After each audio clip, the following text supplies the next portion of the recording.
불신자가, 그것도 철저히 망한 자가 복음으로 구원받고 문제 해답을 얻고 많은 변화가 일어났다면 얼마나 감사한 일이에요. 그런 구원과 축복을 받은 자가 자기만 행복하고 즐겁고 잘 먹고 잘 살고 그러면 되겠습니까? 당연히 우리를 구원하신 하나님 앞에 뭔가 헌신하고 또 아직 이 복음 받지 못한 불쌍한 사람들 복음으로 돕는 일이 당연한 거 아니겠습니까? 그리고 복음 가진 성도들이 모인 교회를 위해서 헌신하고 또 봉사하고 또 함께 돕는 일을 하는 것이 이게 더 큰 축복을 받는 길이 아니겠습니까? 그러나 우리 하나님은 그걸 그렇게 원하시질 않아요. 내가 복음 받고 구원 받았다고, 내가 문제 해결 받았다고, 내가 하나님 응답과 축복으로 크게 변화됐다고 해서 금방 내가 하나님을 위해서 뭐 해야 된다, 교회를 위해서 내가 막 열심히 헌신해야 된다, 또 사람들이 지금 죽어오니까 막 그들이 가서 막 열심히 전도해서 살려야 된다. 맞는 얘기지만 하나님이 그걸 그렇게 기뻐하지 않으십니다. 왜냐? 우리가 할 일은 뭐냐? 복음으로 구원받고 문제 해결받고 축복받은 우리가 진짜 할 일이 뭐냐? 하나님을 위해서, 교회를 위해서, 세상을 위해서 열심히 일하는 것이 아닙니다.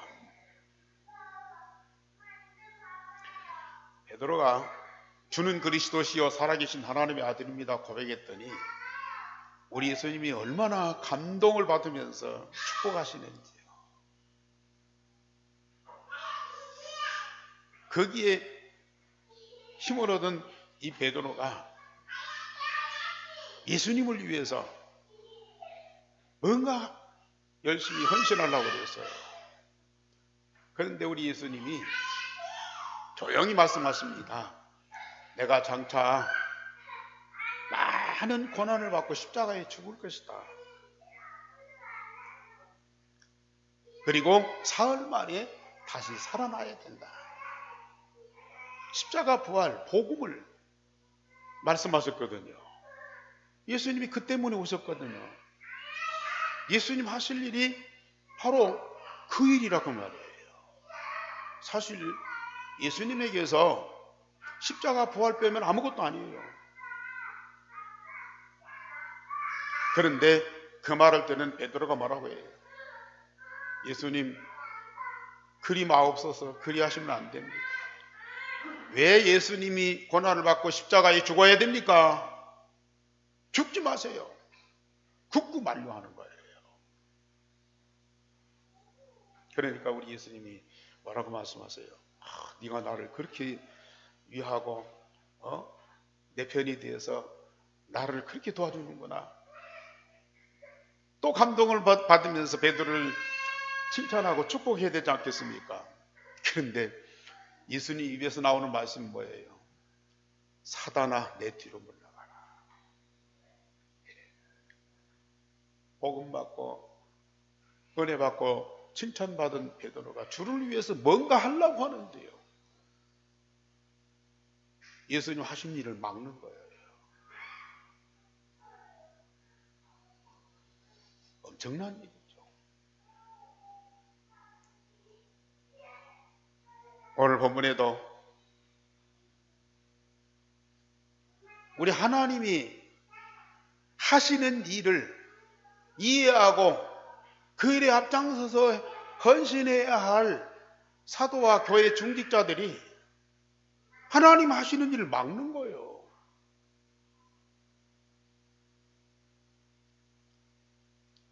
그러나 이때는 우리 하나님이 그걸 책망하고 저주하지 않았어요. 이해시키면서 설득해서 그 일을 할 수 있도록 도와주셨어요. 그러나 이런 일들이 참 교회 안에서나 개인이나 현장에서 많이 일어나고 있어요.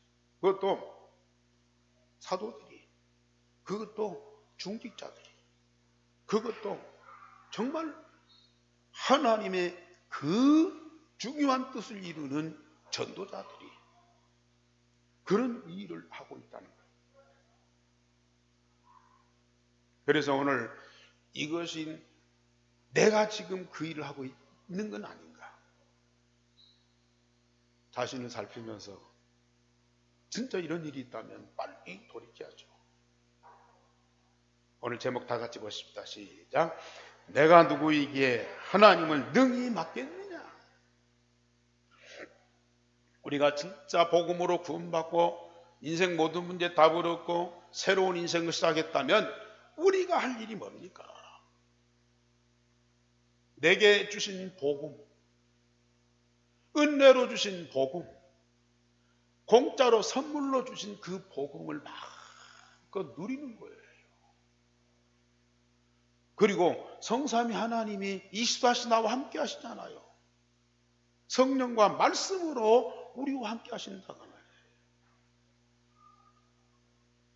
그러면 그 말씀을 받고 기도하면서 우리와 함께 하신 성삼위 하나님을, 임마누엘을 우리가 누려야 되거든요. 자, 내게 은혜로 주신 복음과 말씀을 마음에 받고 진짜 기도 응답을 누리면 어느 날 내가 하나님을 영화롭게 하고요, 237 나라 5천 종족을 살리는 전도운동에 쓰임받게 됩니다. 복음을 알았어요. 복음을 못 누리면, 복음으로 구원받았다 할지라도 옛것이 남아있거든요. 옛 체질이 남아있어요. 옛사람, 옛 체질, 과거에 각인된 것들, 또 받은 상처들, 우리 잘못된 습관들이 그대로 있거든요. 그런데 이걸 갖고 하나님을 위해서, 이걸 갖고 교회를 위해서, 이걸 갖고 전도를 한다고 하면 물론 어느 정도는 하겠죠. 뭔가 표시는 나겠죠. 그런데 진짜 하나님의 계획과 하나님의 뜻이 이루어지는 일에 합당하지 않은 때가 더 많습니다. 예수 그리스도와 말씀 안에 성삼위 하나님과 하나님 나라의 모든 것을 다 담아 주셨는데, 우리가 그 모든 것들을 응답으로 누리면 하나님의 모든 영광으로 충만하게 되고 237 나라와 모든 세상을 다 살리는 일에 우리가 쓰임받게 되는 거예요. 하나님을 위한 것도 그렇고 교회를 위한 것도 그렇고 세상을 위한 것도 그렇고요. 내가 하는 것이 아니고 하나님이 우리를 부르셔서 세우시고 쓰셔야 돼요. 그래야 이게 제대로 되는 거예요. 바울 사도가 다메섹 도상에서 부활하신 주님을 만났어요. 그 앞에 완전히 무릎 꿇을 수밖에 없잖아요. 자기가 그렇게 핍박하던 예수가 그 현장에 나타났다. 강한 빛으로 비치니까 눈이 어두워서 볼 수가 없어요. 그만큼 충격받은 이 바울이 예수님을 핍박하고 믿는 자들을 잡아가두는 그 사명과 열정으로 나가서 유대인들에게 막 복음을 전해요. 지금도 예수를 미워하고 믿는 자를 핍박하는 그 유대인들한테 가서 막 복음을 전하니까 그 유대인들이 그걸 받고 감동을 받는 것이 아니에요. 당황한 거예요. 어제는 예수 욕하더니 오늘은 예수 칭찬하냐. 어제는 너희들이 예수 믿는 사람 잡아가두더니 오늘은 네가 예수 전하는 자가 됐나. 물론 사람들이 그렇게 충격을 받을 수 있어요. 예루살렘 교회 가서 제자들을 만나고 악수하면서 미안하다. 내가 과거에는 예수님과 당신도 핍박했지만 내가 예수님 바라보고 버림받고 오늘부터 전도운동 하기로 했다. 이 전도자들이 그걸 다 받아 환영하면서도 안에서는 불안한 거예요. 이 사람이 어떻게 된 거예요? 물론 그런 충격받으면 그런 행동을 할 수밖에 없죠. 그러나 그 뒤에 바울이 깨달았어. 내가 지금 복음 받고 하나님의 부르심 받았지만 이렇게 열정적으로 뛰어다니면서 활동할 때가 아니다. 그 뒤에 조용히 아라비아에 가야 돼요. 3년 동안 똥막히 내가 만난 예수가 누구냐. 진짜 복음 뭔가를 충격받고 자기가 엄청나게 변화가 됐지만은 그러나 그 복음이 뭔가를 깊이 말씀을 통해서 확인하고 기도로 누리고 그러면서 자기를 바꾼 거예요. 자기를 바꾼 거예요. 그래서 결국은 나는 십자가에 못 박아 죽고 내 안에는 오직 그리스도만 사실 것이다. 이런 고백이 나오죠. 나와 내 것을 버린 거예요. 나와 내 것을 십자가에 못 박아 죽인 거예요. 그 뒤부터 진짜 복음전도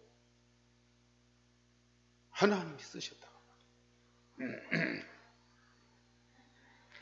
그래서 우리 교회는 매일 기도로 오직 복음을 누리는 것, 그리고 말씀을 묵상하고 날마다 기도 속에서 오직 유일성 재창조의 축복을 누리고 있는 겁니다. 그래서 복음으로 구원받은 하나님의 자녀, 전도자로 부름받은 자가 당연히 해야 될 일이 뭐냐? 예배. 가장 기본 것이 예배예요. 예배가 안 되는데 뭘 갖고 하나님이 뭘 원하시느냐? 말씀. 하나님이 내게 주신 말씀, 하나님의 음성을 내가 들어야 하나님과 내가 소통하는, 하나님과 중심이 딱 통하는, 그거 안 통하고 어떻게 하나님을 위해서 하나님의 일을 할 수가 있냐? 그걸 알고만 있어도 안 돼. 기도를 통해서 내가 응답을 받아야 돼. 말씀이 성취되는 응답을 내가 받아. 말씀대로 나의 모든 삶이요 바꿔줘야 돼. 그래서 예배, 말씀, 기도, 이거 되어지는 사람. 물론 완전할 수는 없죠. 100% 다 하나님과 맞고 뜻이 통하고 그럴 수는 없죠. 그러나 가장 중요한 중심이 다 통하고 함께가 되는. 사실 복음운동도 교회도 함께하는 것이지. 함께하는 그 응답 속에서 모든 것이 되어지는 거죠.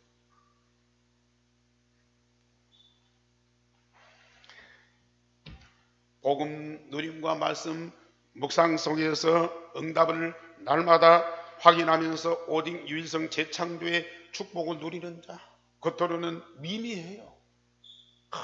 어떤 역사, 기적이 일어나는 것도 아니고요. 그게 그거예요. 그러나 눈에 나타나는 현상은 미미하지만 실상은 엄청난 변화가 오고 있는 거예요. 그걸 못 보면 겉으로 나타나는 현상만 보고 뭐 별거 없구나. 자기 기준에서 이건 맞고 저건 틀리고 그러다 보니까요, 모든 것이 다 부정적이 돼버려요.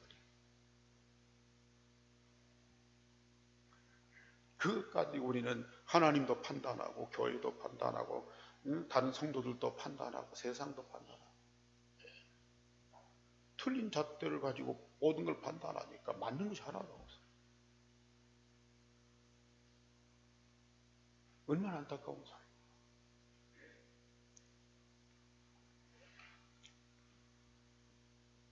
내가 누구에게 하나님을 능히 맡겠느냐. 정말 우리는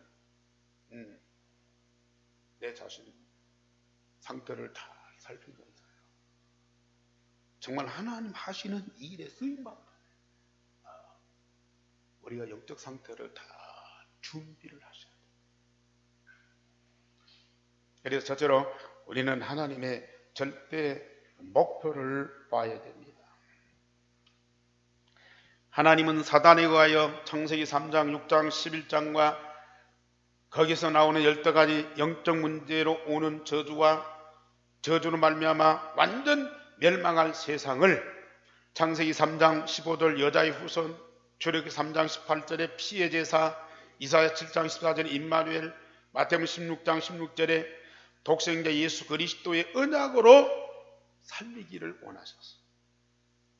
창세기 3장 6장 11장 세상에 좋은 것들 다 가지고 있는데 다 망한단 말이에요.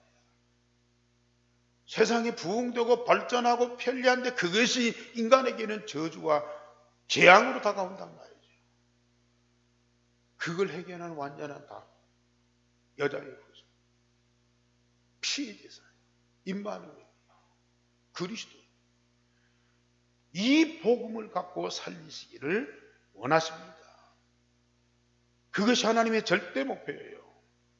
그래서 구약 성경은 그 언약을 계속 설명하고 증거하게 하셨어요. 이것을 잃어버리면 절대 안 됩니다. 이것을 언약의 조상 아브라함에게 먼저 각인시켜 주셨어요. 언약의 조상 아브라함에게 모든 축복, 즉 대표적인 축복, 또 이 기념비적인 축복, 언약적인 축복, 불가항력적인 축복 다 주셔가지고 복의 근원으로 삼으셨어요. 언약 붙잡은 자가 어떤 축복을 받는가? 복의 근원을 삼았다니까. 너는 복이 될지라고 했어요. 언약 하나 붙잡았는데 하나님이 모든 축복을 다 주셨어요.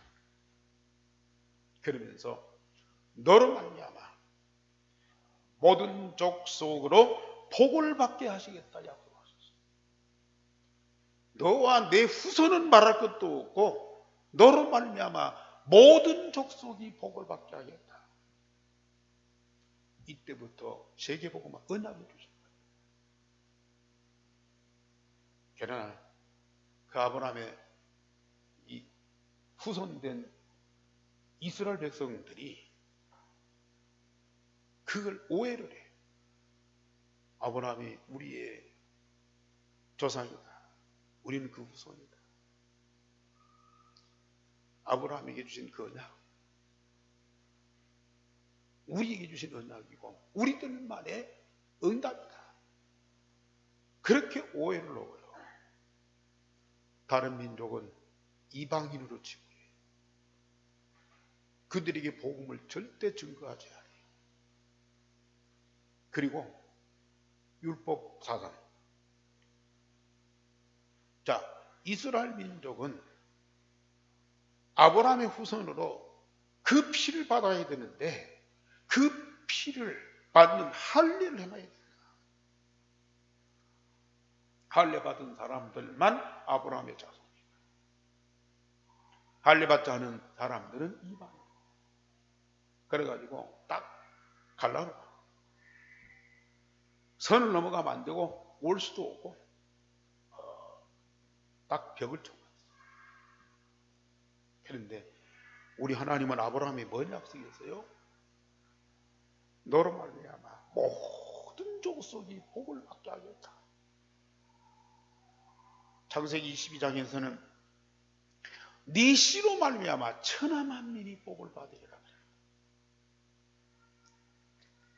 하나님의 절대 목표는 창세기 3장, 6장, 11장 근본 문제로 인해서 12가지 영적 문제 때문에 저주와 고통받는 모든 족속, 천하 만민을 유일성의 복음으로 살리는 거예요.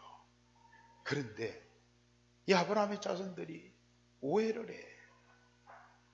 편견을 갖고 있어. 그래가지고 다른 민족은 절대 복음 받고 구원받으면 안 돼.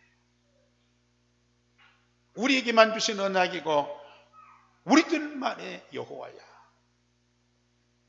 그런 자부심, 그런 자긍심, 그런 자존심을 굉장히 크게 갖고 있어요. 그런데 그게 하나님의 일을 막는 거예요. 아니, 오직 유일신 여호와 하나님을 믿고 그 언약을 붙잡고 그를 위해서 제사하고 섬기고 그러는데 그게 하나님을 막는 것이 된다는 거예요. 그래서 우리 하나님이 편법을 씁니다. 이들이 정상적으로 나가서 복음을 안전하니까 편법을 써요. 물론 일부러 하나님이 이스라엘 백성들을 노예로 보내는 건 아니야. 사실 언약 아니면 이스라엘 민족은 아무 힘이 없어. 그 가나안 땅 자체가 그렇고 그 주변 국가들 에워싸고 있는 그 강대국들 상황이 그래요. 언약 없으면 아무것도 아니야. 그런데 다른 민족에게 언약을 전달하기는커녕 자기들도 언약을 잃어버려요. 그러니까 언약 잃어버린 그 백성이 강대국에 의해서 침략을 당할 수밖에 없어요. 전쟁이 일어날 수밖에 없어요. 그러면 그때에 노예로 끌려가는 거예요. 포로로 잡혀가는 거예요. 나라 전체가 속국이 돼서 지배를 당하는 거예요. 그런데 우리 하나님은 그걸 활용하시는 것이다. 노예로 끌려간 요셉이 애굽을 살리다가 포로로 잡혀간 다니엘이 바벨론을 살리다가 죄수로 끌려간 바울이 로마를 살리다가 흩어진 자, 버림받은 자. 그런데 그 중에서 언약 회복한 이 렘넌트들을 통해서 그 주변에 강대국들을 호구로 살리는 거예요. 안 가니까 흩어질 수밖에 없는 상황이 돼버려요. 흩어진 그들이 가서 복음으로 멸망할 강대국을 딱 살려요. 그게 렘넌트. 이게 하나님 절대 목표예요. 그러니까 이스라엘은 망하고 노예되고 포로 속국되는데 언약 회복한 렘넌트들은 그 시대를 살리잖아요. 멸망할 강대국을 살리잖아요. 이게 하나님의 방법이에요. 이런 하나님의 중심과 이 렘넌트 몇 사람의 중심이 다 통한다. 얼마나 아무리 핍박이 오고 버림을 받고 이 누명을 쓰고 감옥에 가도 괜찮다. 불구덩이 속에 들어가도 괜찮아. 사자굴 속에 들어가서도 아무렇지도 않아. 하나님과 언약으로 딱 통하는 거예요. 그런데 이런 언약을 잃어버려. 하나님이 원하시는 그걸 잃어버리고 자기들만의 기준을 갖고 모든 일을 행하는 사람들은 안 통해. 그러니까 내부에서도 문제가 생기고 외부에서도 이런 전쟁이 나와요. 계속 그런 일이 일어날 수밖에 없어요. 언약의 백성들이 언약을 증거하면서 만민을 살려야 되는데, 만민을 살리기 위해서 언약 주신 그 하나님의 소원, 하나님의 일을 막는 자가 다.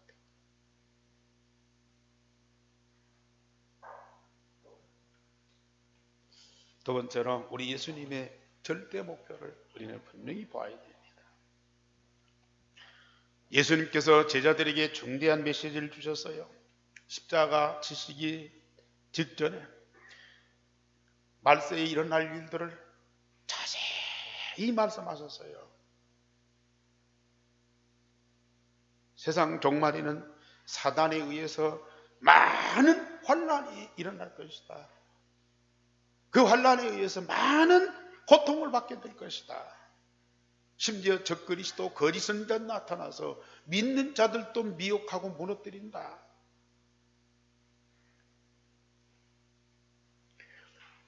그러나 그것으로 세상의 끝이 아니다. 그건 시작이다. 천국 복음이 모든 족속 온 세상에 전파되리니 그제야 끝이 오리라. 모든 족속 온 세상에 전파되리니 그제야 세상 종말이 온다. 지금 세상은 얼마나 급속도로 발전하고 있습니까? 이방 종교는 지금 크게 부흥하고 있어요. 사실 이 불교가 동남아를 다 잡고 있어요. 지금 유럽까지요. 엄청나게 번져가고 있어요. 그 이슬람교는 무제한으로 막 출산하잖아요. 그것도 한 남자가 부인 4명까지 얻어갖고 거기서 몇십 명씩 막 출산을 하죠. 그 인구가 엄청나게 불어나. 또 그 사람들이 뭐 내분 일어나고 전쟁이 일어나고 그러니까 막 난민으로 막 세계로 흩어지는 거예요. 이게. 그 사람들이 가는 곳마다 이 모스크, 이슬람 사원이 생겨요. 전주도 있잖아요.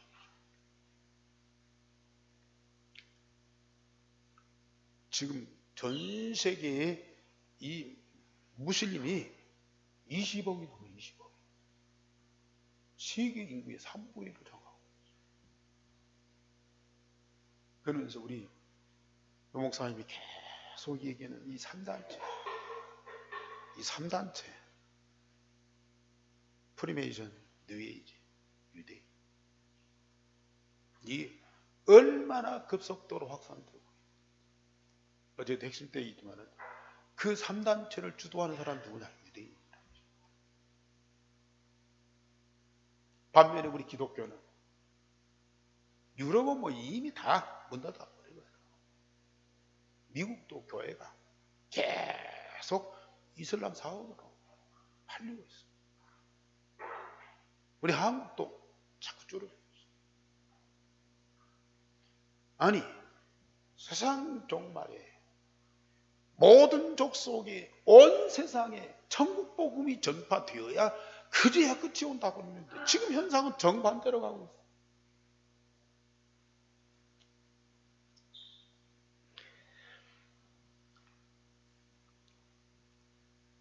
그러나 하나님은 능력이 없고 예수님은 너무 나약해서 원수들에게 십자가의 죽음으로 끝나는 그런 존재가 아니잖아요. 사단이 세상의 정치, 경제, 문화 모든 것들을 총동원해서 세상을 어둠으로 끌고 가고 결국은 세상을 완전히 지옥으로 만드는 그런 걸로 세상이 끝나냐? 아닙니다. 온 세상에 하나님의 나라를 이루게 하는 그 천국복, 바로 여기 계신 여러분들을 통해서 이 복음동을 시작합니다.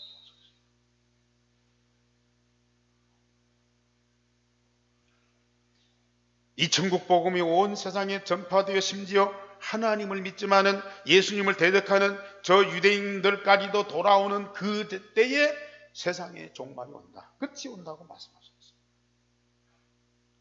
마태복음 24장 14절에 우리 예수님이 아주 심각하게 말씀하셨어요.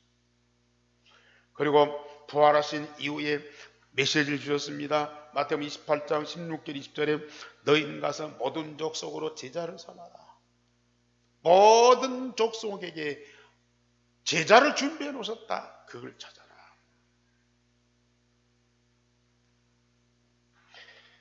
마가복음 16장 15절 20절에 온 천하에 다니며 만민에게 복음을 전파하라. 하나님은 전 세계 전도의 문을 다 여셨습니다. 가기만 하면 되는 거죠.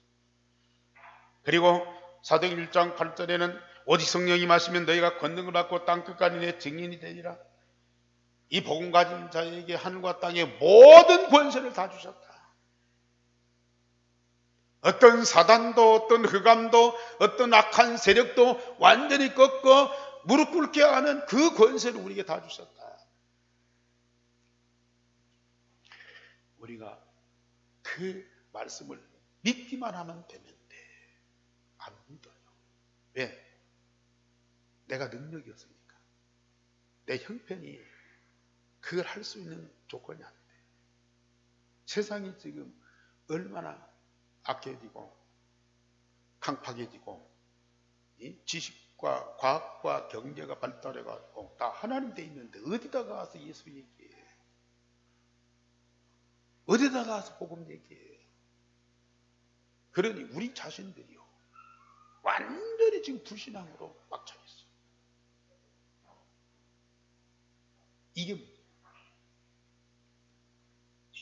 우리가 불신앙하고 복음도 안 한다고 하나님이 그러면은 아이고 너희들이 내 말 안 듣고 내 시키는 대로 안 하니까 일을 할 수 없어 포기해야 합니다. 하나님은 누구를 통해서 절대 목표 정한 그것을 반드시 성취하시오.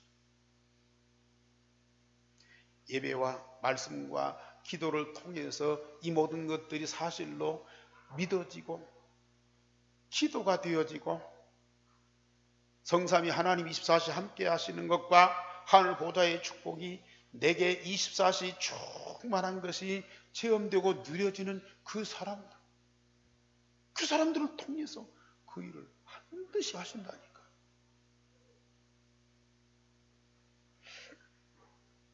예수님이 그렇게 말씀하셨는데도 사도들과 중직자들이 이방인에게 복음 증거하는 것을 거부했습니다.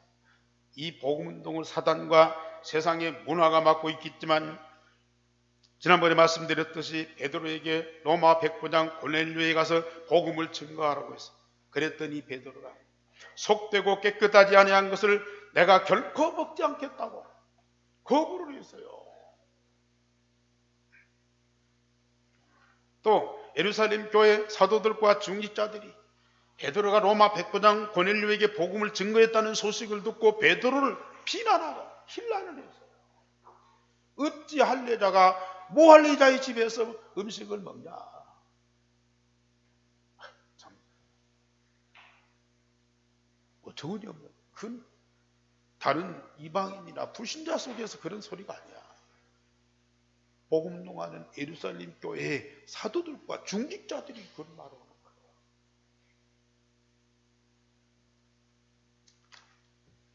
그러나 예수님은 포기하지 않고 그들을 이해시켜 이방인에게 복음을 증거하게 하셨습니다.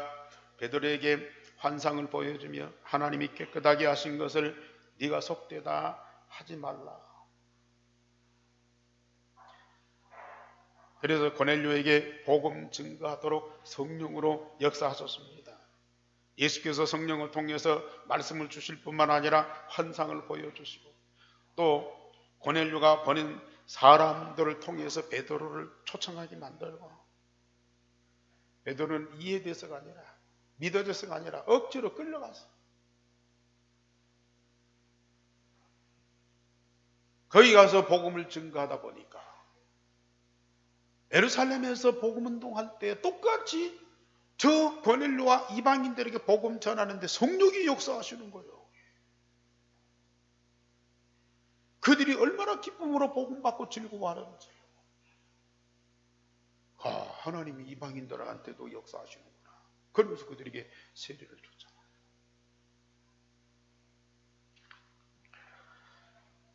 정말 하나님이 원하시는 것이 뭔가를 똑똑히 본 거예요.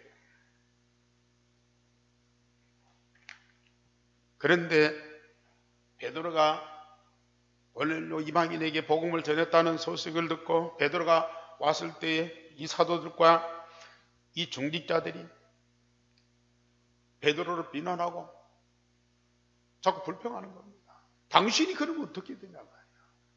당신이 그걸 막아야 되는데 왜 당신이 앞장서서 이방인들한테 가서 복음 전하냐.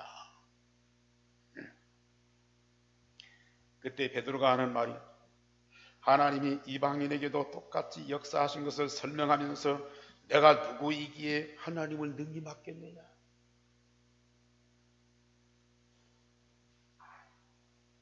사도들과 중직자들이 하나님 하시는 일을 막는 거예요.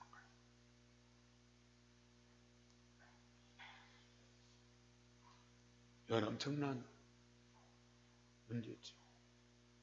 그러나 그런 오해된 사람들을 제껴놓고 너희들은 아니야.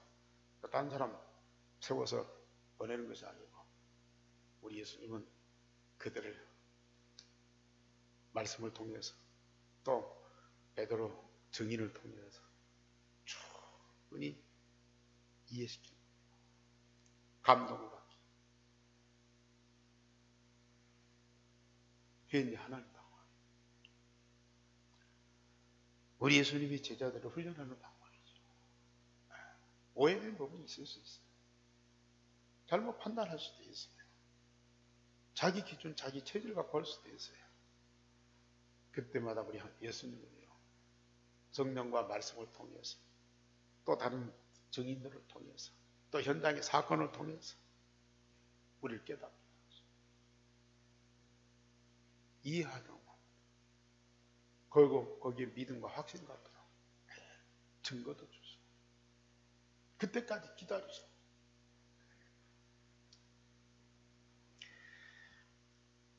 아직도 예수님을 그리스도로 믿어도 유대인만의 그리스도이고 율법 즉 할례를 받아야 구원받는다는 그걸 믿는 사도들과 중자들을 베드로를 통해서 이해시키고 마음의 문을 열게 하셔서 하나님께 영광을 돌리고 세계 복음화의 방향을 맞추도록 했습니다. 하나님의 절대적인 주권, 하나님의 절대 계획, 절대 능력을 정말로 믿는 그 사람이 있다면 우리 하나님은요 엄청난 문을 열어가시는 거예요. 아무도 하나님 하시는 일을 막을 자가 없어요. 자, 아브라함에게도 주신 말씀이고 예수님께서 제자들에게 하신 메시지도 그런 거예요. 그게 하나님 절대 목표예요. 하나님의 절대 계획이요. 하나님의 절대 목표, 절대 계획은 하나님의 방법으로, 하나님의 절대 능력으로 반드시 성취되게 돼 있어요. 우리가 그걸 이루는 것이 아닙니다. 하나님이 하늘과 땅의 모든 권세와 응답과 증거를 주셔서 땅끝까지 증인되게 하시는 거예요. 우리는 그 일에 쓰임 받는 거예요. 종처럼 끌려다니면서가 아니라 성삼위 하나님이 24시 함께하고 하늘보다의 모든 축복과 응답을 가지고요. 가장 영광스러운 이 복음 운동을 하게 하십니다. 나는 하나님 일 하는 것도 아니고 막는 것도 아니고 무관심. 나는 관심이 없어. 물론 그럴 수도 없죠. 그러나 정말로 이 복음과 이 복음만이 전 세계를 살리는 유일한 답임을 깨닫고 마음에 담고 그걸 기도로 누리는 사람들이에요. 나도 모르게 정말로 하나님을 영화롭게 합니다. 나도 모르게 모든 사람들에게 복음이 증거되도록 삶을 살고 있다니까요. 그 얼마나 감사해요.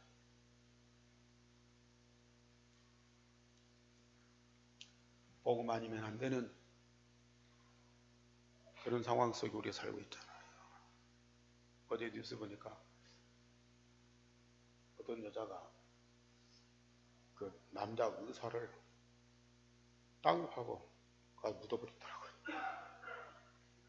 나무 심는다고 뭐 밭을 뭐 얻어가 거기다가 포크레인으로 땅을 파고 의사를 다 묻어버려요. 그 의사하고 그 여자하고 이 주식을 같이 투자했대. 주식 같이 투자했는데 이게 서로 이제 멋이 안 맞아갖고 자꾸 다툼이 일어났던 거야. 근데 남자도 아니고 여자가 그 의사를 갖다가 죽여갖고 매장시켜버렸다. 이런 일들이 앞으로 엄청나게 일어나요. 우리 후대들이 그 세상 속에 살아가야 돼요.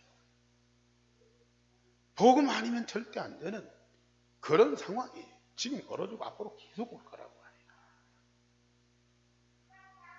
우리가 복음 운동하는 거예요. 우리에게 해주신 유일성의 복음만 기도로 24시 누리는 응답을 갖고 있다면 다른 사람 살리기 전에 내가 살려.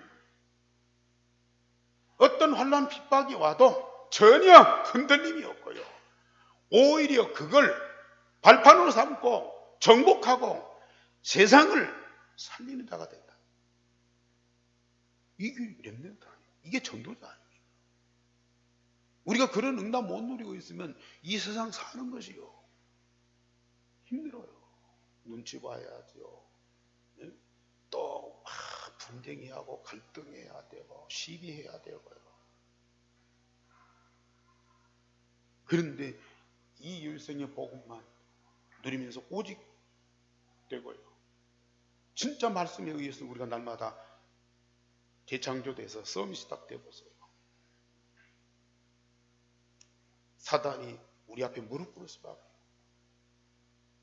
전 세계를 우리는 복음으로 살릴 수밖에 없는 자가 됩니다. 우리는 절대 목표를 언약으로 붙잡은 자는 성삼위 하나님과 하늘 보좌의 것으로 응답하십니다. 세상의 것은 잠깐이요. 하나님의 것은 영원합니다. 하나님의 자녀된 우리는 당연히 성삼위 하나님과 하늘 보좌의 그 축복을 24시 누려야 돼요. 우리는 전주 오세아니 모슬렘 유대인 복음화를 나에게 주신 이면 계약으로 붙잡아요. 나와 우리 교회에는 할 수 없어요. 그런데 하나님 우리에게 언약으로 주셨어요. 하나님은 분명히 그 일을 하십니다. 아무도 막을 수가 없어요. 이 이면 계약으로 붙잡고 기도하는 사람 통해서 역사하시고 그 사람 통해서 하나님의 절대 목표를 반드시 이루어 가십니다. 우리는 그 응답을 보십니다. 우리의 불신앙과 올무 함정틀을 말씀으로 치유받으면서 제 창조의 축복을 누리세요. 나와 나의 것. 다른 사람에게도 도움이 안 되지만 나에게도 쓸모가 없어요. 나와 나의 것. 그래서 바울은 십자가에 못 박았어요. 내 안에 오직 그리스도. 하나님 나라 성령 충만되니까. 이게 얼마나 복되고 복되는지. 다음 주 5월 5일부터 4일 동안 세계 선교대회가 열립니다. 이번에 우리 교회가 선교사를 초청하지 못했는데요. 그러나 우리가 메시지 같이 받고 함께 기도해야죠. 세계 선교대회에 같이 가야 돼요. 하나님은 분명히 역사하십니다. 그 축복의 응답의 현장에 함께하기를 주님의 이름으로 축원합니다. 우리 하나님 감사를 드립니다. 복음 가진 하나님의 자녀 가운데 지금 성령으로 역사하십니다. 은혜와 진리로 충만케 하소서. 하나님의 절대 목표, 예수 그리스도의 절대 목표, 거기에 합당한 자가 되도록 우리를 치유하시며 날마다 새롭게 재창조해 주시니 감사를 드립니다. 영적 서밋으로 세워지는 하나님의 사람들이 되게 하여 주옵소서. 주 예수 그리스도의 이름으로 기도하옵나이다. 아멘.